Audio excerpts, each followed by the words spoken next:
तो चलिए स्टार्ट कर लेते हैं बिटॉक के एक और नए एपिसोड को। और इस एपिसोड में मैं आपको बहुत सारे इंपॉर्टेंट अपडेट बताने जा रहा हूं। इंडियन फुटबॉल से जुड़े बहुत सारे ट्रांसफर अपडेट निकल के आया है, तो आपको अगर जानना है तो इस वीडियो को अंत तक जरूर देखते रहना। तो आज पहला अपडेट आ रहा है जमशेदपुर एफसी की तरफ से। तो जमशेदपुर एफसी ने कुछ दिन पहले भाई कोमल थादर को ऑफिशियली अनाउंस कर दिया है। मैंने आपको इससे पहले र्यूमर बताया था और अब भाई वो कंफर्म हो चुका है ऑफिशियली। 20 साल का एक राइट विंगर है, इससे पहले एटीके मोहन बागान के साथ जुड़ा हुआ था। 2018 में भाई एटीके को उन्होंने ज्वाइन किया था, 15 अपीयरेंस उनके नाम है एटीके की तरफ से और एक गोल भी है।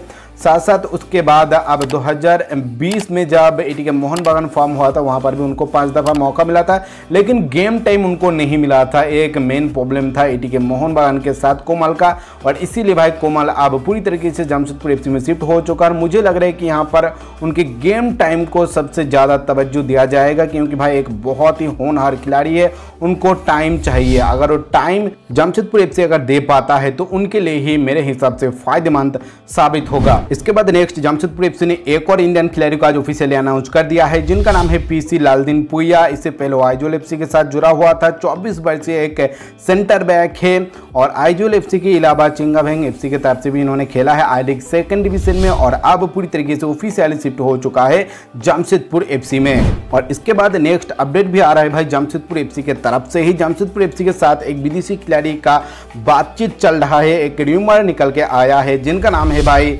सेमिर स्टिलिक, जो कि बोस्निया से बिलोंग करता है। उम्र है 33 साल 33, और इनका मेन पोजीशन है अटैकिंग मिडफील्ड।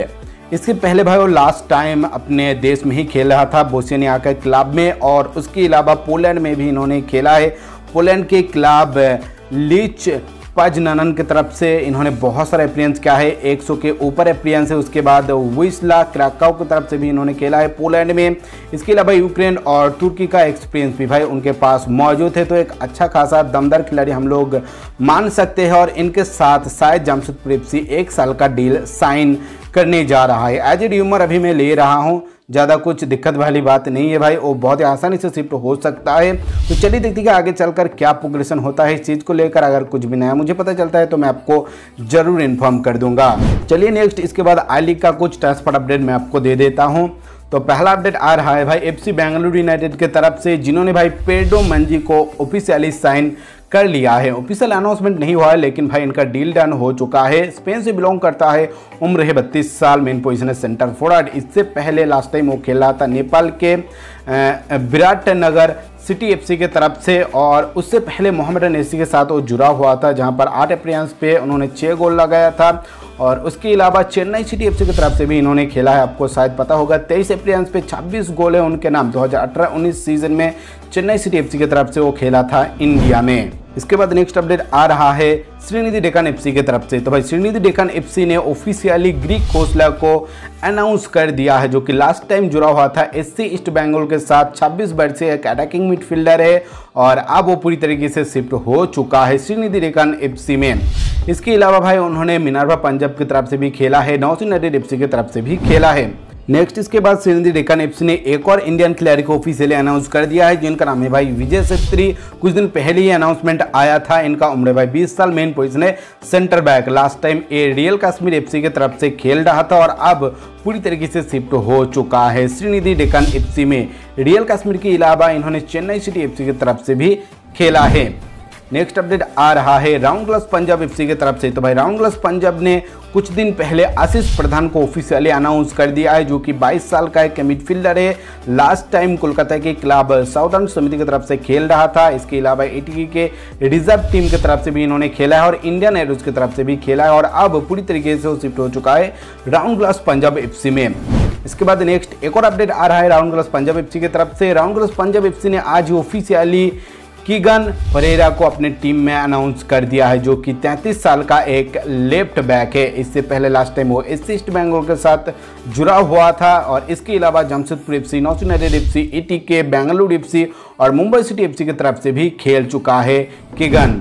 नेक्स्ट इसके बाद अपडेट आ रहा है भाई जमशेदपुर एफसी के डिफेंडर स्टीफन एजे को लेकर। तो भाई स्टीफन एजे साफ तरीके से जमशेदपुर एफसी को बता दिया है कि उनके पास यूरोप का कुछ ऑफर है, और वो यूरोप में ही शिफ्ट होने का मत अभी बना रहा है। तो जमशेदपुर एफसी के साथ शायद स्टीफन एजे अपना कॉन्ट्रैक्ट एक्सटेंशन नहीं करने वाला है। वो यूरोप में ही शिफ्ट हो जाएगा। लेकिन अभी कुछ कन्फर्म नहीं है, सिर्फ उन्होंने इस तरह का अपडेट दिया है जमशेदपुर एफसी को, और मुझे लगा कि आप लोगों को ये बात शेयर कर देना चाहिए, तो मैंने शेयर कर दिया।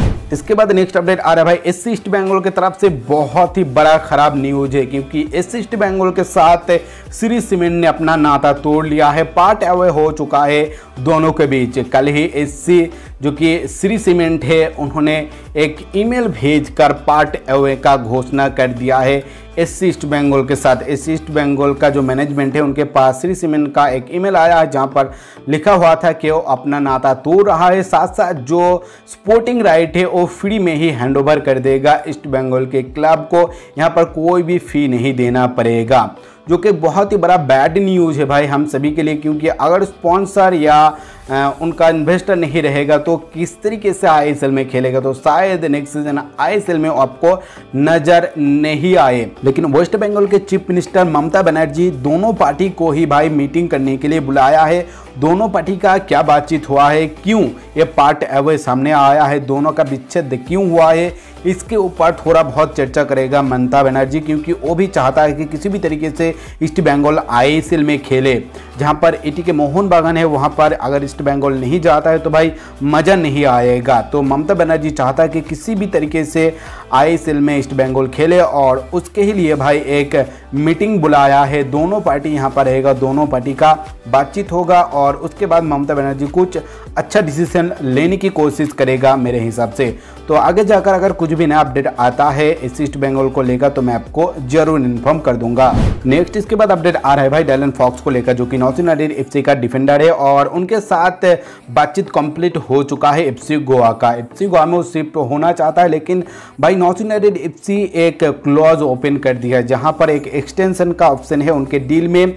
अगर डायलन फॉक्स को 15 मैच खेलने का मौका मिल जाता है नॉर्थ यूनाइटेड एफसी में, जो कि भाई ऑलरेडी हो चुका है, साथ साथ नॉर्थ यूनाइटेड एफसी अगर 7 मैच जीत पाता है पूरी सीजन में, जो कि कंप्लीट हो चुका है, तो डायलन फॉक्स को नॉर्थ यूनाइटेड एफसी रिटेन कर सकता है, उनका कॉन्ट्रैक्ट एक्सटेंशन कर सकता है। इस तरह का एक बात लिखा हुआ है उनके डील में, और उसको ही ओपन कर दिया है। जहां पर भाई अब एआई पे भी इन्वॉल्व नहीं होना चाह रहा है, क्योंकि कॉन्ट्रैक्ट में लिखा हुआ है तो उसका पालन करना पड़ेगा।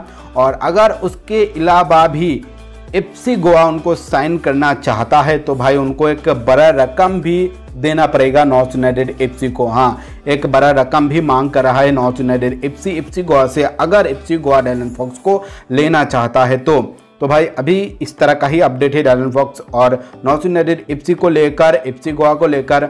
नेक्स्ट अगर कुछ नया प्रोग्रेशन होता है यहाँ पर तो मैं आपको जरूर इन्फॉर्म कर दूंगा। फिलहाल के लिए इतना ही हमें पता चला है कि ये मामला इस तरीके से आगे जा रहा है। और इसके बाद नेक्स्ट अपडेट आ रहा है भाई डुरांड कप को लेकर। तो डुरांड कप का 130वां एडिशन इस बार होने जा रहा है कोलकाता में, 5 सितंबर से स्टार्ट होगा। और डुरांड कप के ऑफिशियल हैंडल पर भाई टोटल 16 टीमों का नाम आज अनाउंस कर दिया गया है। फटाफट मैं आपको 16 टीमों का नाम बता देता हूं। आईएसएल से टोटल भाई 5 क्लब गया है।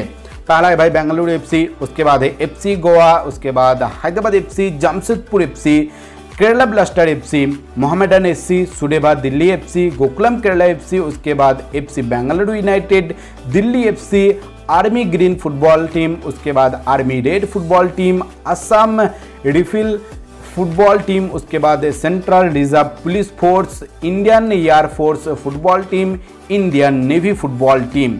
तो ये रहा भाई टोटल 16 टीमों का लिस्ट जो कि डुरांड कप 2021 में खेलने जा रहा है। एकदम ऑफिशियल अपडेट है, कंफर्म टीमों का लिस्ट है। मैं आपको एक स्पेशल वीडियो बनाकर भाई डुरांड कप को और भी डिटेल्स प्रदान कर दूंगा। फिलहाल के लिए आज की इस वीडियो में इतना ही। आपको बहुत बहुत शुक्रिया टाइम निकाल के इस वीडियो को देखने के लिए। अगर आपको वीडियो अच्छा लगे तो लाइक जरूर कर दीजिए, अपने दोस्तों से इस वीडियो को ज़्यादा से ज़्यादा शेयर कर दीजिए ताकि उनको भी इस तरह की इंपॉर्टेंट चीज़ों के बारे में पता चले। और आपने अभी तक चैनल को सब्सक्राइब नहीं किया तो चैनल को सब्सक्राइब करने के बाद ऑल नोटिफिकेशन ऑन कर दीजिए ताकि आपको फटाफट नोटिफिकेशन मिल जाए जब भी मैं वीडियो अपलोड करूँ।